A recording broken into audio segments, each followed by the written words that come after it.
Welcome to new TV Telugu. తనకు 2 చోట్ల ఓట్లు ఉన్నాయంటూ వస్తున్న ఆరోపణలపై తెలంగాణ ముఖ్యమంత్రి రేవంత్ రెడ్డి స్పందించారు. హైదరాబాద్ లో మీడియాతో చిట్ గా మాట్లాడిన ఆయన తనపై వస్తున్న ఆరోపణలపై దమ్ముంటే ఫిర్యాదు చేయాలని సవాల్ విసిరారు. ఒకవేళ అది తప్పుడు ఫిర్యాదని తేలితే కఠిన చర్యలు తీసుకుంటామని హెచ్చరించారు. తన ఓటు బదిలీ కోసం నిబంధనల ప్రకారం ఇప్పటికే కలెక్టరేట్ కు దరఖాస్తు చేసుకున్నట్లు ఆయన స్పష్టం చేశారు. గతంలో జీహెచ్ఎంసీ పరిధిలో ఆంధ్ర ప్రాంతానికి చెందిన ఓట్లను తొలగించారని రేవంత్ రెడ్డి గుర్తు చేశారు. దీనిపై కాంగ్రెస్ పార్టీ న్యాయస్థానాన్ని ఆశ్రయించగా అప్పటి జీహెచ్ఎంసీ కమిషనర్పై కోర్టు తీవ్ర ఆగ్రహం వ్యక్తం చేసిందని పేర్కొన్నారు. రాష్ట్రంలో ఇప్పటి వరకు 70% ఓటర్ల జాబితా సవరణ పూర్తయిందని, ప్రక్షాళన నెపంతో ఓట్లు గల్లంతు కాకుండా ఉండేందుకు బిఎల్ఓలను నియమించినట్లు వివరించారు.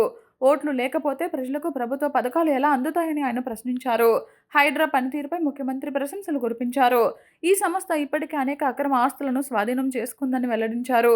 కాళేశ్వరం ప్రాజెక్టు నిర్మాణంలో నాణ్యత ప్రమాణాలను పూర్తిగా గాలికొదిలేశారని విమర్శించారు. ఆ ప్రాజెక్టు నిర్మాణంలో జరిగిన అవినీతి కారణంగానే కేసీఆర్ గతంలో హరీష్ రావును కొంతకాలం మంత్రి పదవికి దూరంగా ఉంచారని ఆరోపించారు. గత బీఆర్ఎస్ ప్రభుత్వ హయాంలో ఇంటర్మీడియట్ ఫలితాలు వెల్లడిలో జరిగిన తప్పిదాల వల్ల 27 మంది విద్యార్థులు ఆత్మహత్యలకు పాల్పడ్డారని రేవంత్ రెడ్డి ఆవేదన వ్యక్తం చేశారు.